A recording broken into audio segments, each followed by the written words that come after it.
Bonjour à tous, je vous emmène aujourd'hui dans l'analyse de la pleine lune du 5 novembre prochain. Elle aura lieu à 14h20 heure de Paris à 13 degrés donc du Taureau pour la lune et 13 degrés du Scorpion pour le soleil puisque, je vous le rappelle, une pleine lune c'est une opposition entre le soleil et la lune.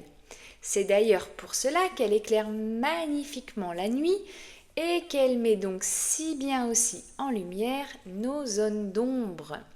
Alors, c'est aussi pour cela qu'elle est inconfortable, bien sûr, pour beaucoup d'entre nous, mais en la comprenant, non seulement on la passe plus sereinement, mais comme elle nous met en lumière, elle nous permet de mieux nous connaître. Alors, cette pleine lune, elle oppose le besoin de sécurité. La lune, qui représente notre sécurité intérieure, se trouve en taureau, et la sécurité factuelle, matérielle, qui est en maison 2. Confronté au soleil, lui qui demande une transformation vraiment profonde, puisqu'il se situe en scorpion, et en plus en maison 8, donc en domicile. On est dans une recherche d'ancrage profonde, de cohérence, d'alignement de soi et de l'autre côté, une exigence. Et oui, le scorpion, il est maîtrisé par Pluton, donc il ne propose pas Pluton, il exige la remise en question, le dépouillement. Pour ce thème, les astres viennent nous questionner sur notre rapport à l'action. Ils viennent nous demander: as-tu réellement besoin de tout contrôler, tout savoir, être entièrement guéri et tout posséder pour agir pour passer à l'action? La lune en taureau, elle vient nous dire: tu as besoin de posséder. Tu as besoin de posséder les connaissances, d'avoir tous les diplômes, avoir le lieu, factuellement ça pourrait être un bureau, ou tout le matériel nécessaire pour commencer ce dont tu as envie. Mais le positionnement des planètes de cette carte, ici présente, viennent plutôt nous dire qu'est-ce que tu attends? La procrastination, l'inertie et l'attente ne t'apporteront rien. En fait, c'est la mise en mouvement qui va te donner la stabilité. Et oui, quand on est sur un vélo, il faut avancer. C'est cette impulsion qui va faire que l'on ne va pas tomber. Et c'est de cette mise en action que l'on apprend à pédaler, de mieux en mieux d'ailleurs, et qu'on peut aller par la suite de plus en plus loin. Et c'est d'avancer donc sur ce chemin qui donne du sens à notre vie. Si on n'avance pas, où est le sens?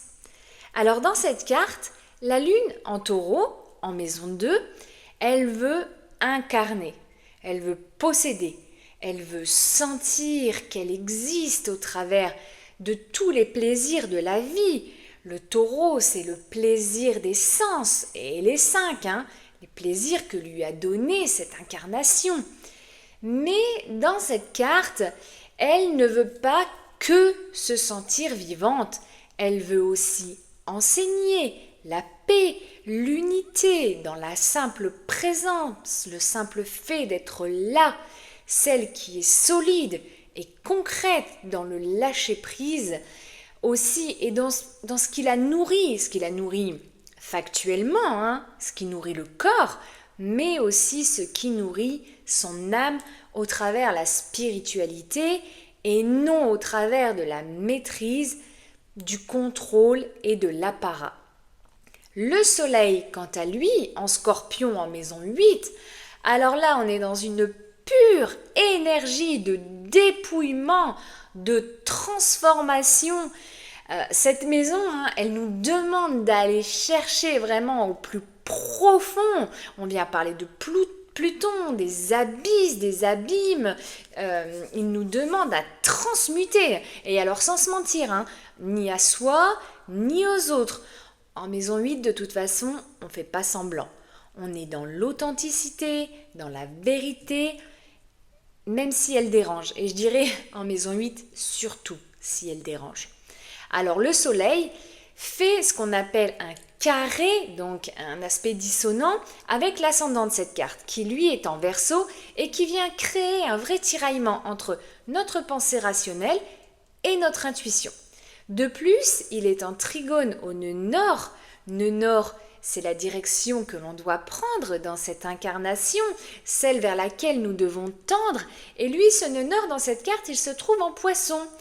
Alors, il restaure notre place, la place que prend la foi dans notre vie. Mars, ici, lui, cherche la cohérence entre ce qu'il croit et ce qu'il fait.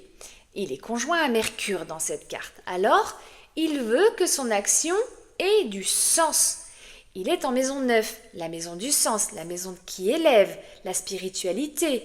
Il veut que ce qu'il entreprend l'élève au sens de le positionner plus haut, bien que les deux soient liés, parce que être bien élevé nous permet de nous élever.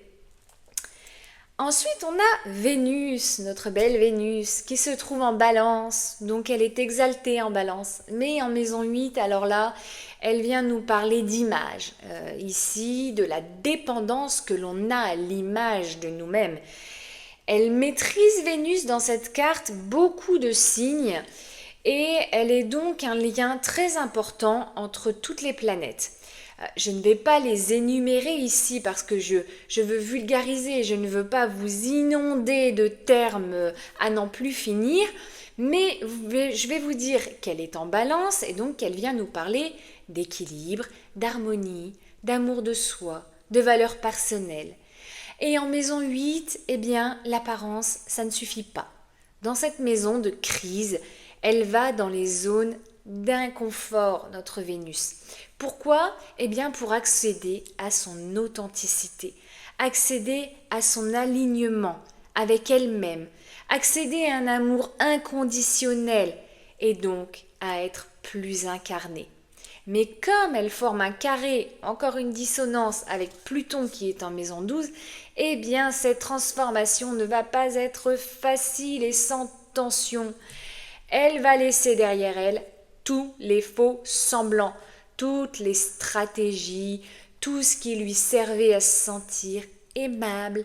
Eh bien elle va laisser tomber ce masque social parce que finalement cette Vénus, elle se rend compte que devoir se sentir aimé par les autres, eh bien, c'est une compensation d'un manque d'amour de soi. Et oui, ici, elle ne se défait pas d'un attachement factuel à une personne, mais elle se défait d'un attachement invisible à une idée qu'on se fait de la beauté, à une idée de la justesse qu'on lui a transmise ou qu'on lui a apprise, mais qui est de toute façon maintenant erronée. C'est donc la fin du « je suis parfaite pour être aimée ». Parce que là, Vénus, elle n'en peut plus. Ensuite, dans ce thème, on a Jupiter. Jupiter, il est toujours en Cancer, il est en maison 6 et il vient nous dire d'avoir foi en ce que l'on croit. Mais le grand bénéfique du zodiaque, eh bien ici, il amplifie tout ce qu'il touche. Mais ici, il amplifie quoi ? Notre incertitude. Il nous pousse à croire qu'il faut tout guérir, tout comprendre avant d'agir. Alors que non, justement, le fait d'avancer, c'est ce qui va nous faire atteindre nos objectifs et notre sécurité. Je voulais juste vous toucher un petit mot de la part de fortune, car la part de fortune, elle vient nous délivrer un petit message complémentaire ici. Et elle vient nous dire, la part de fortune, c'est un point mathématique qui est calculé par rapport à la position de votre soleil, la position de votre lune et la position de l'ascendant. Eh bien, cette part de fortune, elle est conjointe au descendant, en maison 7, et elle fait un carré à la pleine lune. Donc, elle vient nous dire, n'aie pas peur du regard que l'on peut porter sur toi. Un peu comme notre Vénus tout à l'heure. L'estime que tu as pour toi ne dépend en aucun cas du regard des autres. Tu as le droit de briller et de retrouver ta lumière sans être dépendant d'une validation extérieure. à retenir cette part de fortune qui vient nous susurrer à l'oreille un petit peu le même message que Vénus. Je vais maintenant vous parler d'Uranus.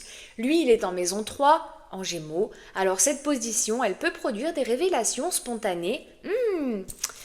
On ne s'y attendait pas, donc ça peut perturber, mais la plupart du temps, c'est vérifiable, c'est Uranus. Avec l'opposition qu'il forme à Mercure en maison 9, ça nous donne un sentiment d'incertitude. C'est sentir que quelque chose est juste, mais ne pas pouvoir l'expliquer. C'est indicible. Alors, comment savoir si ce qui me vient est vrai? Mais finalement, pourquoi vouloir rendre tout logique? Tout ne se justifie pas. Et finalement, c'est pas plus mal. Laissons un peu de suspense, ça fait du bien aussi. Et puis, penser autrement, ça libère. Ensuite, je vais vous parler de Neptune. Elle est toujours rétrograde au 29e degré des Poissons, chez elle. Aussi appelé le degré anarétique. Il vient nous mettre un peu de flou, un peu de buée sur les lunettes. Alors on peut se sentir un peu désorienté en cette période de pleine lune, d'ailleurs en cette période où Neptune est au degré anarétique. Mais on va se dire que ce n'est que passager. C'est un peu comme le brouillard de l'aube le matin, avant la montée du soleil. Alors ça passe et après c'est magnifique, c'est le jour. Pluton enfin, oh Pluton. Positionné en Verseau, en maison 12, alors là on déconstruit complètement et on y va mais à la pelleteuse. En profondeur, oui, Pluton il rase tout, mais pas pour rien, pour reconstruire. Il détruit, il efface les biais négatifs qu'on a pu avoir, les structures mentales qu'on a dans les structures aussi physiques.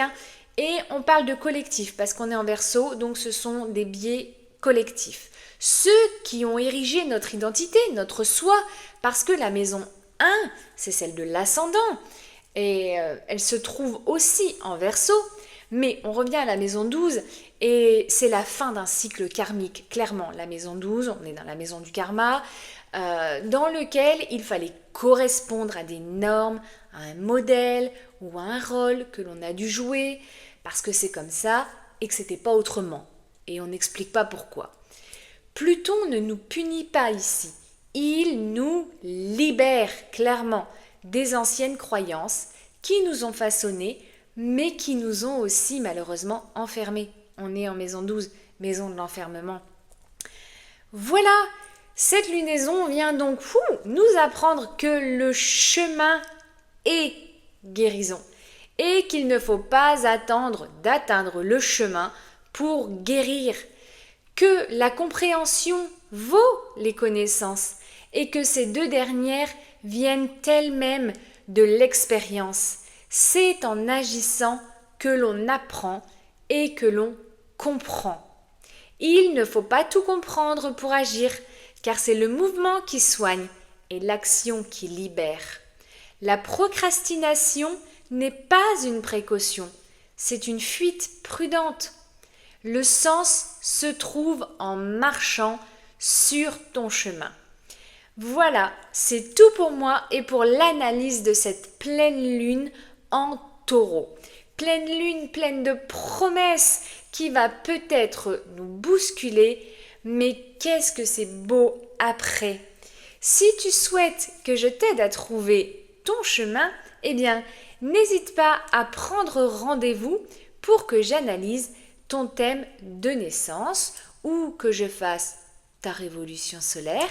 Mes coordonnées sont dans ma bio, en barre d'informations, et vous avez désormais un lien vers un agenda pour prendre rendez-vous directement et être plus libre. Likez, partagez si vous avez aimé cette vidéo et si vous pensez qu'elle peut être bénéfique à des proches. Je vous dis à très bientôt sur ma chaîne Astro Originelle pour d'autres analyses, d'autres astuces astrologiques pour avancer plus aligné sur votre chemin, toujours grâce aux astres. Et n'oubliez pas, levez les yeux vers les étoiles. À bientôt!